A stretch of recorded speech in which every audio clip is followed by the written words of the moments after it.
Hello friends, we are back with part 2 of the video on water use as a sensory bin.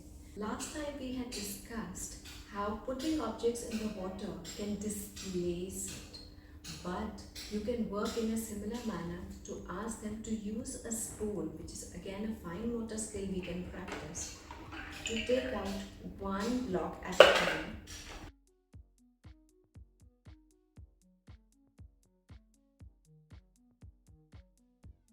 A very interesting concept that you can teach is how air moves water. Asking them to blow in the water with a straw or directly. And if specifically your child has a sound seeking habit, they're really going to enjoy this because it does produce many sounds.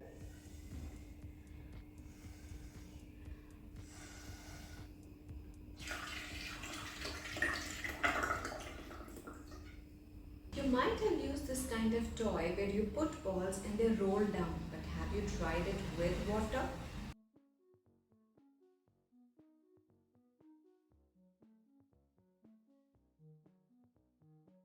A similar kind of water table can be created in an inclined way.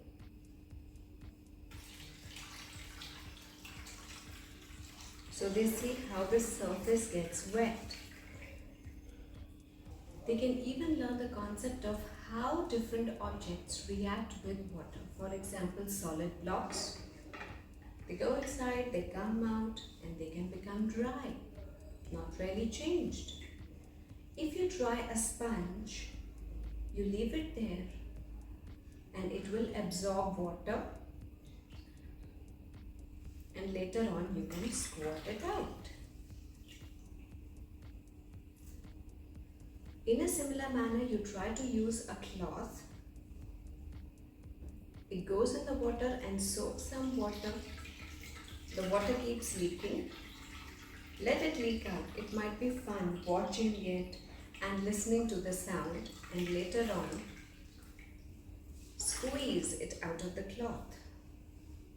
But what about a napkin? It becomes soft and turns into a small ball. We can introduce the concepts of floating and sinking. For example, if you try to take a small bead, it's light, it should float. No, it went down. This one floated. Why? Because it had a hole in the middle. In a similar manner, you can try bigger beads also. Again, with the hole remains on the surface. Another important concept in science is how water changes its form, its state of matter, from solid to liquid to gas. So you can show them various activities happening in the house. For example, if the water is boiling in the kitchen, how it turns into steam. Or if this is water, how if you put it in the freezer, it turns into ice. Letting them observe how ice melts is very interesting. And what will make them watch it for a long time? Painting the ice. So they can observe the red object melting. How water changes color is a very interesting concept to work on.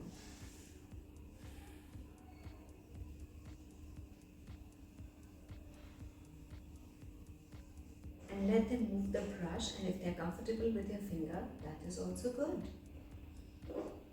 Green mixes, and you can teach the concept of primary and secondary colors with this. This colorful water appears fascinating. If we drop a bead,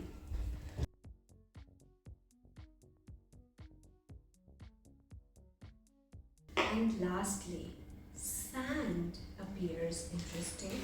So let us take some sand. In this case, I'm going to take some white sand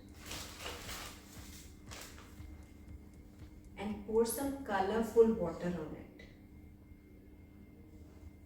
So the child can see how it becomes wet. Let them touch it.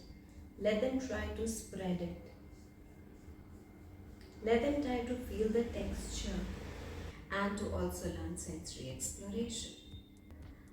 hope these both videos on how water can be used as a sensory bin to teach a number of concepts to children, you found it informative. If you did, please like the video and please click the description to see more articles related to how water can be used as a sensory bin, where you can explore even more ideas related to this. Subscribe to the channel if you're interested in videos related to child development. Ring the bell icon for notifications whenever my videos are out. And we'll meet again soon. Bye.